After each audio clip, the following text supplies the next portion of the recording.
Hi friends, Thursday நைட்டுங்க. Night ஸ்கூல்லேருந்து நம்ம வந்தோம் அப்படின்னா வந்த உடனே வீட்டு வேலை பண்ண முடியாது.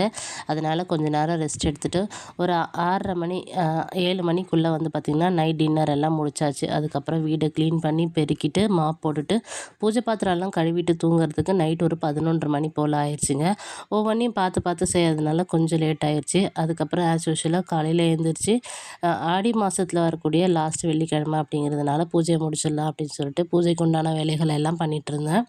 பூ வந்து மோஸ்ட்டாக வந்து அதிகமாக வாங்குவேன். எப்போ நம்ம செடியில் பூ இல்லையோ அப்போ தான் வாங்குவேனே. நம்மளோட செடியிலேயே வந்து பார்த்திங்கன்னா இட்லி பூன்னு சொல்லுவாங்க இல்லையா, அந்த பூ, அதே போல் செம்பருத்தி பூ, இது நிறையவே பூத்திருந்தது. அதனால் அந்த பூவே சுவாமிக்கெல்லாம் வச்சாச்சு. எலுமிச்சை பழம் கட் பண்ணி வெளியே வாசலில் நடு வீட்டுக்கு குங்கும மஞ்சள்லாம் வச்சிடலாம் அப்படின்னு சொல்லிட்டு காலையிலேயே மஞ்சள் எல்லாம் க்ளீன் பண்ணிவிட்டு புதுசாக மஞ்சள்லாம் வந்து தடவிட்டு இருந்தாங்க. அதுக்கு பன்னீர் தான் யூஸ் பண்ணியிருந்தேன். போன வருஷம் சந்தனம் வச்சுருந்தேன். அந்த மாதிரி வைக்கக்கூடாதுன்னு அம்மா சொல்லியிருந்தாங்க. அதனால் இந்த வருஷம் ஃபுல்லாக வந்து பன்னீரில் மஞ்சள் நல்லா மிக்ஸ் பண்ணி குங்குமம் மஞ்சள் எல்லாம் வச்சு மனசுக்கு நிறைவாக வந்து பூஜையை வந்து முடிச்சாச்சுங்க. இந்த மாதிரி பூஜை எல்லாம் முடிச்சுட்டு பூஜை ரூமை பார்க்குறதுக்கே மனசுக்கு நிறைவாக இருக்குங்க. உங்களுக்கு எப்படின்னு கமெண்ட் பண்ணுங்கள்.